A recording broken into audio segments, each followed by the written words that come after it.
آپ دیکھ رہے ہیں سٹی انڈیا نیوز چینل، حق کی آواز۔ أشرقت نفسي بنور من فؤادي حينما رددت يا رب العباد، وانتشت روحي وصار الدمع يهدي.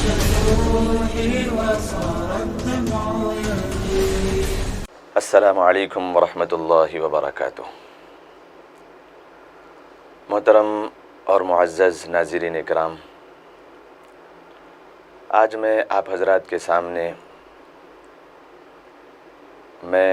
مفتی حافظ سید قاسم علی زاہد اشاعتی انشاءاللہ العزیز فضائل و مسائل قرآن کریم کی ان آیتوں کے ذریعے جس میں اللہ تبارک و تعالی نے اس ماہ مبارک رمضان المبارک کے متعلق فضیلتیں اور مسائل بیان کیے ہیں، انشاءاللہ العزیز اس کو پیش کرنے کی سعادت حاصل کروں گا۔ لہٰذا تمامی حضرات سے درخواست ہے کہ بغور سماعت فرمائیں۔ اعوذ باللہ من الشیطان الرجیم،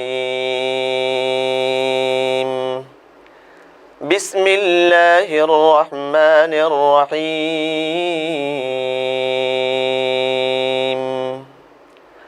یا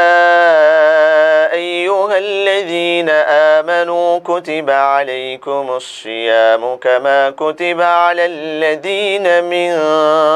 قبلکم لعلکم تتقون۔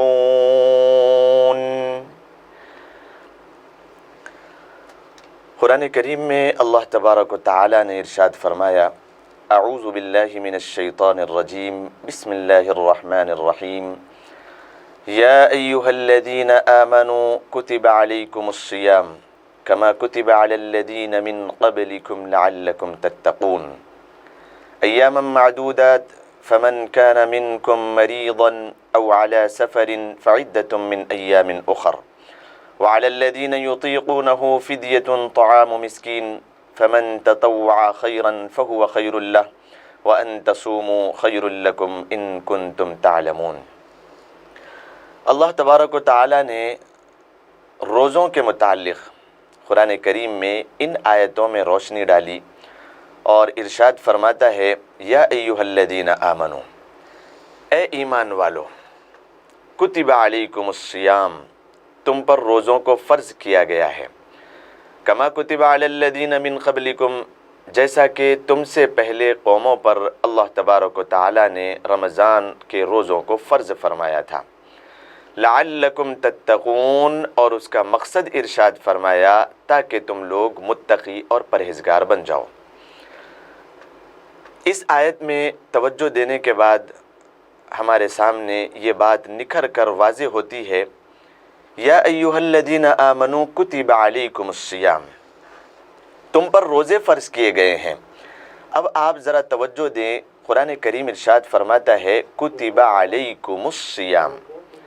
روزے تمہارے اوپر فرض کیے گئے۔ قرآن کریم اگر چاہتا تو یوں فرماتا کہ کتب علیک معدۃ الصیام، کہ تمہارے معدوں پر روزوں کو فرض کیا گیا، لیکن قرآن کریم نے یوں نہیں ارشاد فرمایا کہ تمہارے معدوں پر اور پیٹ پر روزے کو فرض کیا گیا، بلکہ اللہ تبارک و تعالی ارشاد فرماتا ہے کتب علیکم الصیام، کہ تمہارے اوپر، تمہاری ذات کے اوپر۔ اس کا مطلب یہ ہے کہ اللہ تبارک و تعالی نے صرف اور صرف بھوکے رہنے کو روزہ نہیں فرمایا، بلکہ اللہ تبارک و تعالی نے جو صوم کا لفظ استعمال کیا، سب سے پہلے اس کے لغوی معنی آپ سماعت فرما لیں۔ قرآن کریم فرماتا ہے کتب علیکم الصیام، صوم کے معنی ہے رک جانا، بچ جانا۔ کس چیز سے رکنا ہے؟ کھانے پینے کی اشیاء سے رکنا ہے، بچ جانا عورتوں کے ساتھ مباشرت کرنے سے بچ جانا۔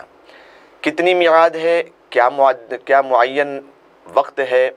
صبح صادق سے لے کر غروب آفتاب تک رک جانا، بچ جانا۔ اور اس کا مطلب ہے صوم کا مطلب، اور اگر کوئی انسان صبح صادق سے لے کر غروب آفتاب تک اگر رک جائے بچ جائے اور اس کے دل میں کوئی نیت نہیں ہے روزے کی تب بھی اس کا روزہ نہیں ہوا، بلکہ اس کے لیے ضروری ہے کہ وہ نیت بھی کرے صبح میں، اور 1 منٹ قبل، صبح سے شام تک وہ بھوکا رہا لیکن غروب آفتاب سے 1 منٹ قبل اگر کوئی آدمی افطار کر لیتا ہے، کچھ کھا پی لیتا ہے، تب بھی اس کا روزہ نہیں ہوا۔ تو یہ لغوی معنی ہے اللہ تبارک و تعالیٰ نے جو قرآن میں فرمایا صوم، اس کا لغوی معنی ہے کہ انسان رک جائے بچ جائے کھانے پینے اور عورتوں کے ساتھ مباشرت سے، صبح صادق سے لے کر شام غروب آفتاب تک۔ یا ایھا الذین آمنوا کتب علیکم الصیام،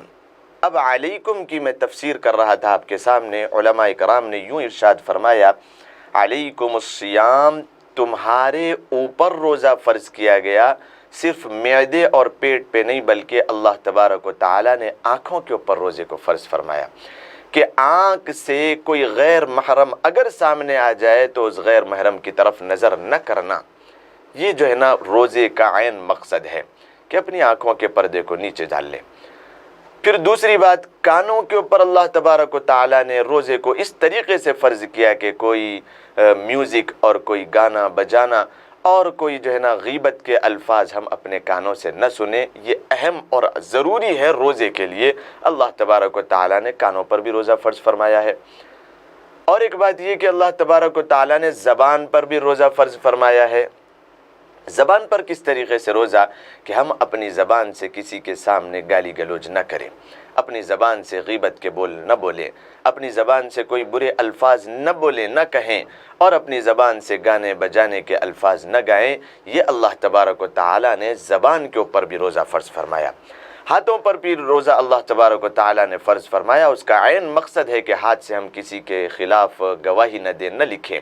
اور کسی کے اوپر ظلم و زیادتی نہ کریں۔ پیر پر بھی اللہ تبارک و تعالیٰ نے روزے کو فرض فرمایا کہ کسی گناہ کی جگہ پر انسان اپنے پیروں سے چلتے ہوئے نہ جائے۔ یہ قرآن کریم کی جو آیت کریمہ ہے علیکم الصیام، علیکم الصیام، تمہاری پوری ذات کے اوپر اللہ تبارک و تعالیٰ نے روزے کو فرض فرمایا۔ مطلب یہ ہے کہ آنکھوں پر بھی روزہ عائد ہوگا، کان پر بھی روزہ عائد ہوگا، زبان پر بھی روزے کی فرضیت ہوگی، معدے پر بھی روزے کی فرضیت ہوگی، دماغ پر بھی روزے کی فرضیت ہوگی کہ کسی کے خلاف کوئی پلاننگ، کوئی سازش، کوئی مکاری نہ رچے۔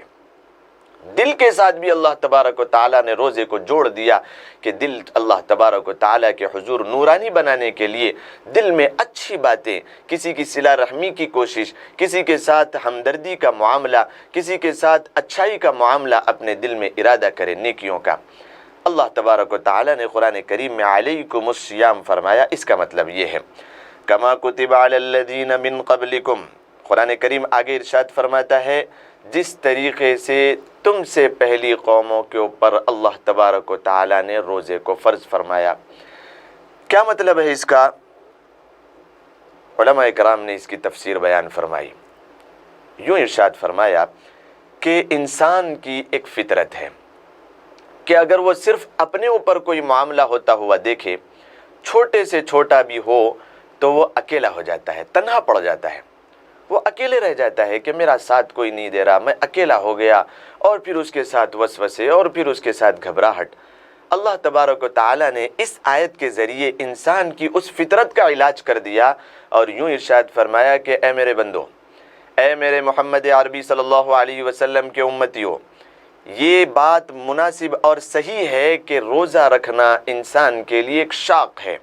نفس کے اوپر ایک گرا بار ہے، نفس کے لیے ایک بہت زیادہ وزنی چیز ہے، ایک مشکل چیز ہے کہ انسان صبح سے شام تک بھوکا رہے۔ لیکن یہ صرف تمہارے ساتھ نہیں ہے، تمہارے ساتھ نہیں ہے، بلکہ اللہ تبارک و تعالیٰ نے، یعنی میں، قرآن فرماتا ہے کہ میں اللہ تبارک و تعالیٰ نے اس سے پہلی امتوں کے اوپر بھی یہ روزے کو فرض کر دیا تھا۔ اس کی کمیت، اس کی تعداد اور اس کی جو ہے نا وقت کو معین نہیں فرمایا یہاں پر، لیکن یوں ارشاد فرما دیا کہ روزہ جنرلی طور پہ حضرت آدم علیہ السلام سے لے کر محمد عربی صلی اللہ علیہ وسلم کی امت اور آج تک روزے کی فرضیت کو عائد کر کے انسانوں کے اوپر وہ جو گرا گزیر تھا، وہ جو مشکل تھی، اس چیز کو آسان فرما دیا۔ جس طریقے سے ایک مثال سے ہم اس بات کو سمجھ سکتے ہیں کہ موت کسی انسان کو پسند نہیں ہے، لیکن مرنا ضرور ہے، مرنا ضرور ہے کہ بھئی فلاں کے باپ کا بھی انتقال ہو گیا، فلاں بھی گزر گیا، تو آج اگر کسی کے باپ کا انتقال ہو گیا تو اس کے لیے تسلی کا سامان ہو سکتا ہے کہ بھئی ہر انسان دنیا میں آیا ہی ہے جانے کے لیے۔ یہ انسان کے لیے ایک جو ہے نا کافی ہو سکتی بات، اس کے دل کو تسلی کے لیے قرآن کریم فرماتا ہے ہم نے اس سے پہلے بھی اس حکم کو اور اس فرضیت کو عائد کر دیا تھا، علی الذین من قبلکم لعلکم تتقون۔ قرآن کریم آگے ارشاد فرماتا ہے کہ ہم نے روزوں کو اور صیام کو کیوں فرض فرمایا؟ لعلکم تتقون، تاکہ تم لوگ متقی بن جاؤ، پرہیزگار بن جاؤ، تقوی اختیار کرنے والوں میں تمہارا شمار ہو جائے، تم اللہ تبارک و تعالیٰ کے روبرو اپنے آپ کو اس طریقے سے پیش کرو کہ ہم اللہ تبارک و تعالیٰ کو راضی کرنے کے لیے اس دنیا میں آئے۔ تقوی کا اصل مقصد میں آپ کے سامنے بتا دوں کہ ایک مرتبہ حضرت عمر فاروق امیر المؤمنین رضی اللہ تعالیٰ عنہ کے سامنے کسی نے سوال کیا کہ تقوی کس چیز کا نام ہے؟ امیر المؤمنین حضرت عمر فاروق رضی اللہ تعالیٰ عنہ کا جواب ہم آپ کے لیے اتنا بہترین ہے۔ سنیں میرے بھائیو، امیر المؤمنین حضرت عمر فاروق رضی اللہ تعالیٰ عنہ نے ارشاد فرمایا کہ آپ نے سائل سے آپ سوال کر رہے ہیں کہ آپ کبھی خاردار وادی سے گزرے، کانٹوں بھری وادی سے گزرے؟ تو اس نے کہا کہ ہاں میں نے گزرا۔ کس طریقے سے آپ وہاں سے گزرتے تھے؟ کیا احتیاط آپ وہاں پر برتتے تھے؟ تو اس آدمی نے کہا کہ میں اپنے کپڑوں کو اس طریقے سے سمیٹ کر اور لپیٹ کر کہ کہیں کوئی کپڑا میرا کانٹے میں اٹک نہ جائے اور میرے کپڑے پھٹ نہ جائے، اس طریقے سے میں بچ بچا کے نکل جاتا ہوں اور میں اس خاردار وادی کو پار کر لیتا ہوں۔ حضرت عمر فاروق رضی اللہ تعالیٰ عنہ نے فرمایا کہ یہ عین اس تقوی کی مثال ہے کہ اس دنیا سے انسان گناہوں سے بچتے بچاتے ہوئے، رکتے رکاتے ہوئے، اپنے آپ کو محفوظ کر کے گناہوں سے بچتے ہوئے اس دنیا سے گزر جائے اور اللہ تبارک و تعالیٰ کے پاس پہنچ جائے۔ حقیقی معنوں میں یہ متقی اور تقوی والا شخص ہے۔ تو یہ جو رمضان میں روزوں کو فرض اللہ تبارک و تعالیٰ نے فرمایا ہے، یہ خاص طور پہ صرف اور صرف انسان کا متقی اور پرہیزگار بن جانا۔ تقوی کے بہت سارے فوائد ہیں جس کو اللہ تبارک و تعالیٰ نے سورہ طلاق میں 5 انعامات تو خاص طور پہ بیان فرمائے۔ انشاءاللہ العزیز اس کو آئندہ ایپیسوڈ میں اس کو بتاؤں گا۔ ابھی تو خاص طور پہ آپ اس بات کو سمجھیں کہ روزے کا اور صیام کا اور رمضان کا جو مقصد ہے انسان کو بھوکا رکھنا، یہ خاص طور پہ تقوی کے لیے ہے۔ قرآن کریم میں اللہ تبارک و تعالیٰ نے یہ ارشاد فرمایا کہ میں نے روزوں کو فرض فرمایا، تقوی اختیار کر لے انسان۔ تو یہ روزوں میں تقوی کی بنیاد کہاں سے آئی؟ اب آپ اندازہ لگائیں، جب انسان صبح سے لے کر شام تک بھوکا پیاسا رہتا ہے تو اس کے نفس کی متعدد خواہشات جو ہوتی ہے، اس کا نفس جو گناہوں کی طرف اسے مائل کرتا رہتا ہے، بلاتا رہتا ہے، وہ ساری چیزوں کو اللہ تبارک و تعالیٰ نے انسان کے پیٹ کو بھوکا رکھ کے اور سارے انسان کے اعضاء کے اوپر روزے کی فرضیت کو عائد کر کے ایک بنیاد ڈال دی انسان کے دل میں اور انسان کے اعضاء میں کہ یہ بنیاد ہے اصل تقوی اور متقی بننے۔ اسی لیے روزوں کو فرض کیا گیا کہ انسان کی متعدد خواہشات بھوک سے کم ہوتی ہے، اور یہ بنیاد انسان کے اندر ڈال دی جاتی ہے کہ اللہ تبارک و تعالی ان روزوں کے پیش نظر انسان کو متقی بننے کی سیڑھیوں پر چڑھانا شروع کر دیتا ہے۔ اب آگے اللہ تبارک و تعالی ارشاد فرماتا ہے ایام معدودات، گنے چنے چند دن روزہ رکھنا ہے، سال بھر روزہ نہیں رکھنا ہے۔ یہ فرض روزوں کی بات یہاں پر ہو رہی ہے، گنے چنے دن روزہ رکھنا ہے، چند دن، یعنی 12 مہینوں میں 365 دن میں صرف اور صرف 30 دن اللہ تبارک و تعالیٰ کی طرف سے عائد کرتا فرض روزوں کے لیے، اسی لیے قرآن فرماتا ہے گنے چنے چند دن۔ اب یہ گنے چنے چند دن میں کون سا مہینہ ہے، کون سا جو ہے نا کون سی تواریخ ہے، یہ اللہ تبارک و تعالیٰ آگے ارشاد فرماتا ہے۔ آگے کی آیت میں آئے گا شہر رمضان الذی انزل فیہ القرآن۔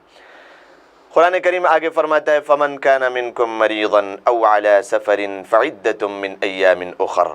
وعلی الذین یطیقونہ فدیۃ طعام مسکین فمن تطوع خيرا فهو خير له وأن تصوموا خير لكم إن كنتم تعلمون۔ پھر بھی اگر تم میں سے کوئی شخص، اس کا آپ سب سے پہلے ترجمہ سماعت فرما لیں، اس کے بعد انشاءاللہ میں اس کی تفسیر کروں گا۔ فمن کان منکم، پھر بھی اگر تم میں سے کوئی شخص مریضاً، مریض ہو، بیمار ہو، او علی سفر، یا سفر پر ہو، فعدۃ من ایام اخر، قرآن کریم فرماتا ہے کہ دوسرے دنوں میں ان تعداد کو شمار کر لینا ہے، مکمل کر لینا ہے۔ وعلی الذین یطیقونہ فدیۃ طعام مسکین،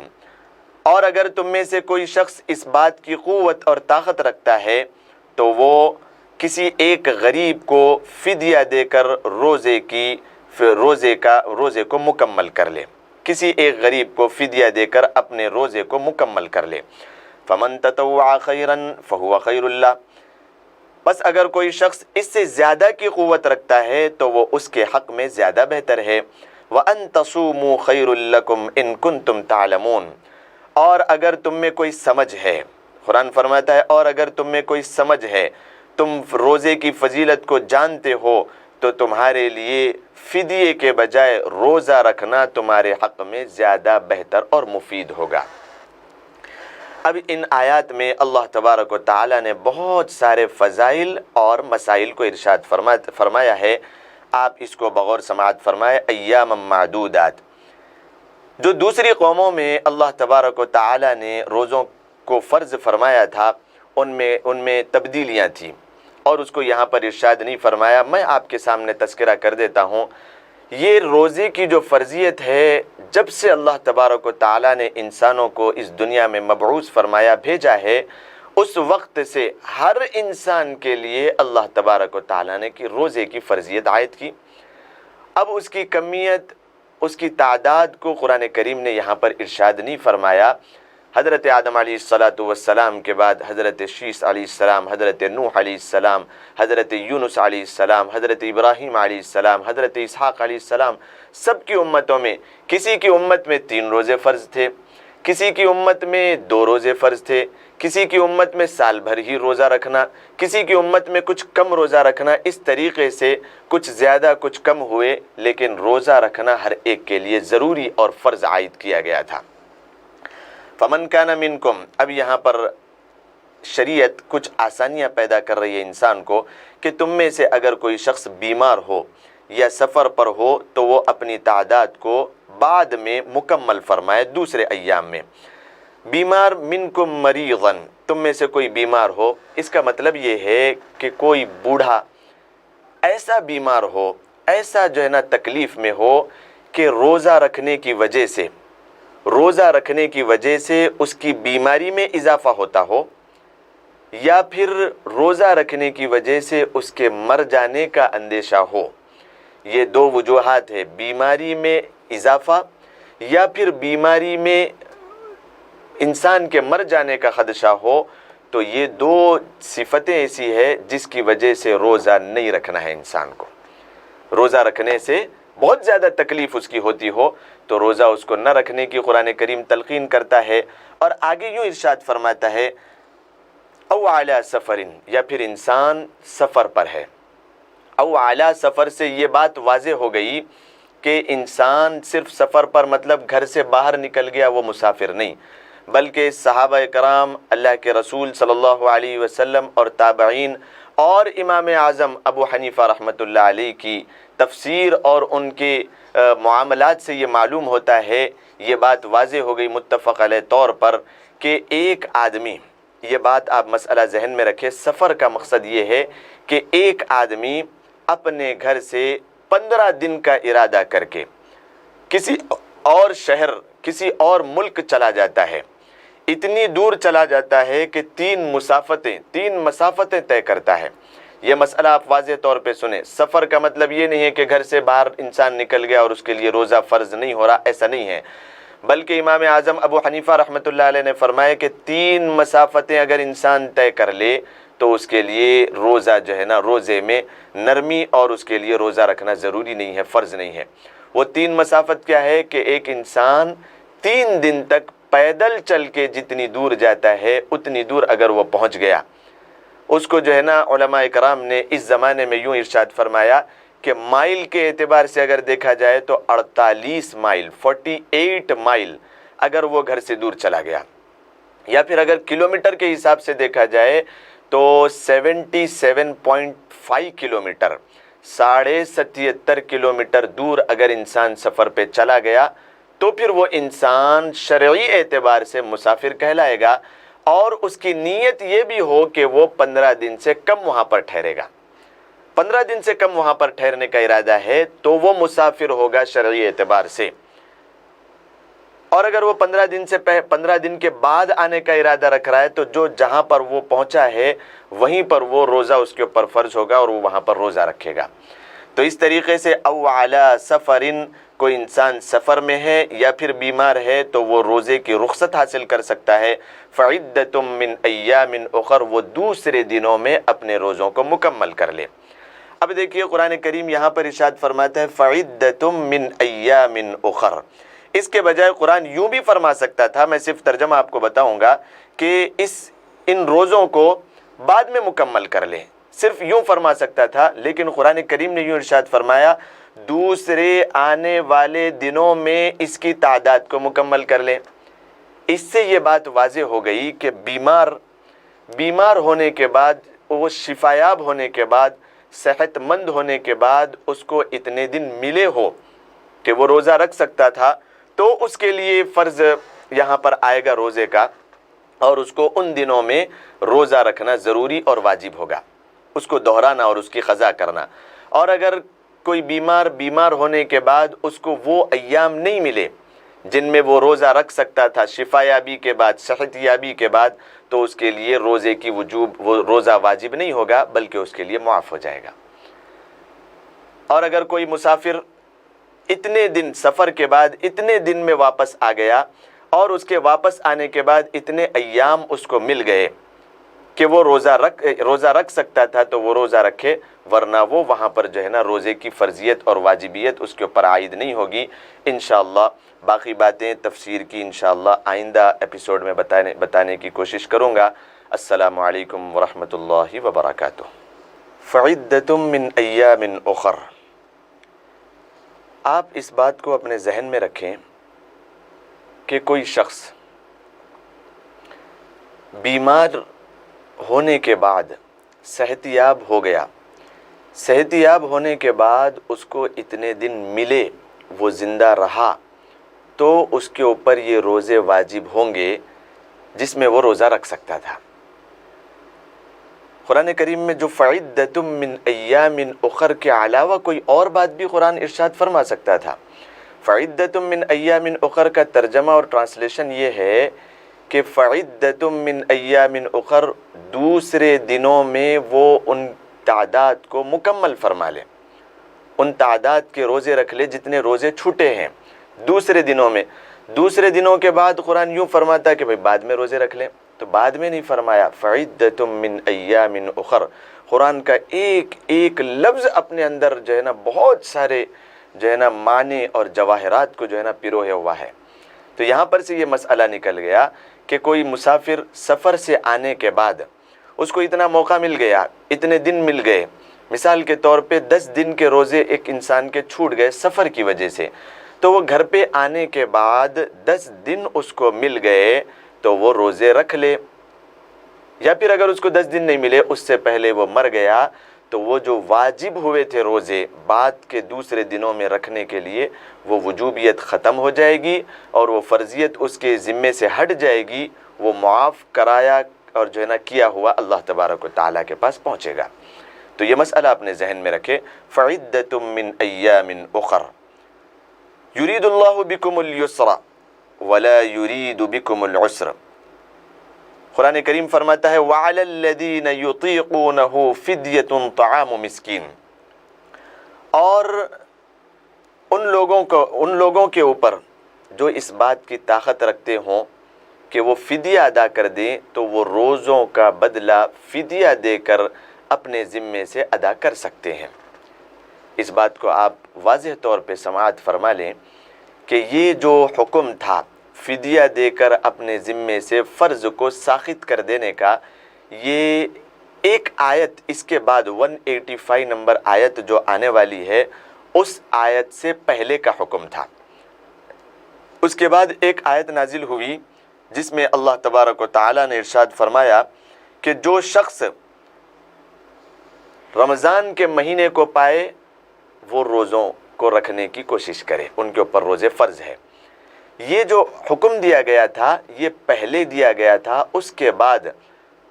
فَلْيَصُمْ قرآن کریم کی آیت ہے کہ جو شخص رمضان کا مہینہ پالے بس اس کے اوپر فرض ہے کہ وہ روزہ رکھ لے. اب یہ کن لوگوں کے لیے ہے؟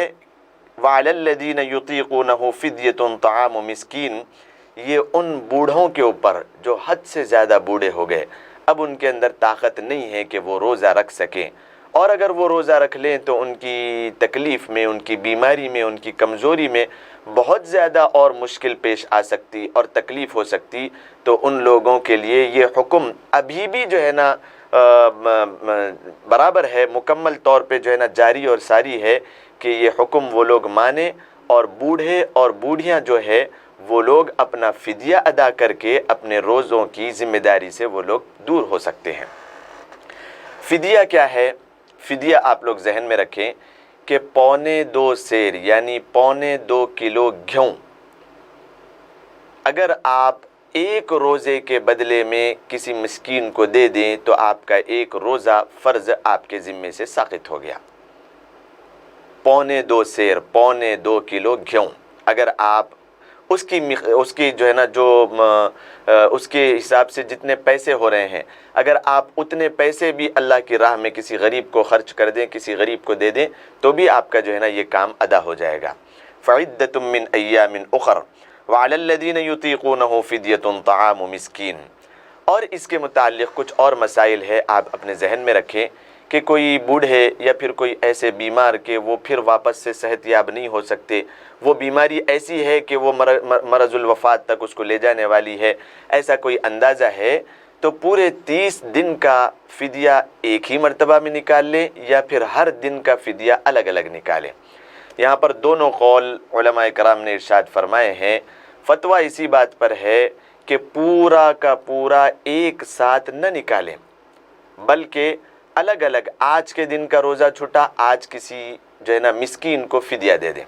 کل کے دن کا روزہ چھٹا کل کسی مسکین کو فدیہ دے دیں. لیکن اس بات کی اجازت بھی یہاں پر موجود ہے کہ پورے 30 دن کا ایک ساتھ ایک جگہ جمع کر کے 2.25 سیر کے حساب سے یا پھر اس کی جو قیمت اس دن کی مارکیٹ کے حساب سے ہے اس کی قیمت کسی یتیم، کسی غریب، کسی مسکین کو دے دیں تو انشاءاللہ العزیز فدیہ ادا ہو گیا اور ان کے ذمے سے یہ فرضیت جو ہے نا نکل گئی. اللہ تبارک و تعالی آگے ارشاد فرماتا ہے وَعَلَى الَّذِينَ يُطِيقُونَهُ فِدْيَةٌ طَعَامُ مِسْكِينٍ فَمَن تَطَوَّعَ خَيْرًا فَهُوَ خَيْرٌ لَهُ. 2.25 سیر تو یہ شرعی اعتبار سے فدیے کی ادائیگی کی قیمت ہے، لیکن قرآن کریم ارشاد فرماتا ہے پس جو شخص اس کے علاوہ بھی کوئی اور کار خیر کرے، اس میں کچھ اور اضافہ کر کے اللہ کی راہ میں اگر خرچ کرے تو فَهُوَ خَيْرٌ لَهُ، تو وہ اس کے لیے اور زیادہ بہتر ہے. وَأَن تَصُومُوا خَيْرٌ لَكُمْ إِن كُنتُمْ تَعْلَمُونَ. قرآن کریم اور ایک بہترین بات انسانوں کو ارشاد فرماتا ہے اور اگر تم لوگ روزہ رکھ لو، فدیہ دینے کے بجائے روزہ رکھ لو، خَيْرٌ لَكُمْ، یہ تمہارے حق میں زیادہ بہتر ہے. اگر تمہارے اندر کوئی سمجھ بوجھ ہے، اگر تم روزوں کی فضیلت سے واقف ہو تو تمہارے لیے یہ زیادہ بہتر تم کو نظر آئے گا کہ تم فدیہ دینے کے بجائے تم روزہ رکھ لو، کہ یہ انسان کے متقی ہونے کے لیے اور انسان کے جسمانی اعتبار سے، روحانی اعتبار سے بھی کمال تک پہنچنے کے لیے، جسمانی اعتبار سے بھی کمال تک پہنچنے کے لیے روزہ، قرآن کریم ارشاد فرماتا ہے یہ ایک ایسی ڈھال ہے، یہ ایک ایسا ذریعہ اور ایک ایسا راستہ ہے کہ انسان کو فدیہ دے کر روزے کو اپنے ذمے سے ساقط کرنے کے بجائے روزہ رکھ لینا زیادہ بہتر ہوگا. قرآن یہاں پر اس آیت سے اس بات کو واضح کرتا ہے وَأَن تَصُومُوا خَيْرٌ لَكُمْ، کہ بیمار بھی ہے یا پھر سفر پہ بھی ہے یا پھر بوڑھے بھی ہے، اگر کوئی زیادہ تکلیف پیش نہیں آتی ہے تو وہ لوگ بھی اگر روزہ رکھ لیں تھوڑی بہت سمجھ بھی اگر ان کے اندر ہوگی تو وہ روزہ رکھ کے اس بات کو جو ہے نا زیادہ بہتر اپنے لیے سمجھیں گے۔ یہ قرآن اللہ کا کلام فرماتا ہے کہ وہ انسان کا فدیہ دینے سے کہیں زیادہ بہتر ہوگا۔ اللہ تبارک و تعالی ہم سب کو ان کہنے سننے سے زیادہ عمل کرنے کی توفیق مرحمت فرمائے۔ السلام علیکم ورحمۃ اللہ وبرکاتہ۔ دوستو، اگر آپ کو ہماری نیوز اور انٹرٹینمنٹ تمام پروگرام پسند آتے ہیں تو پھر لائک کریں، شیئر کریں اور سبسکرائب کریں، اور ہاں، بیل آئیکن دبانا نہ بھولیں تاکہ آپ ہماری ہر نیوز اور ہر انٹرٹینمنٹ پروگرام سے اپڈیٹ رہیں۔ دیکھتے رہیے سٹی انڈیا نیوز، حق کی آواز۔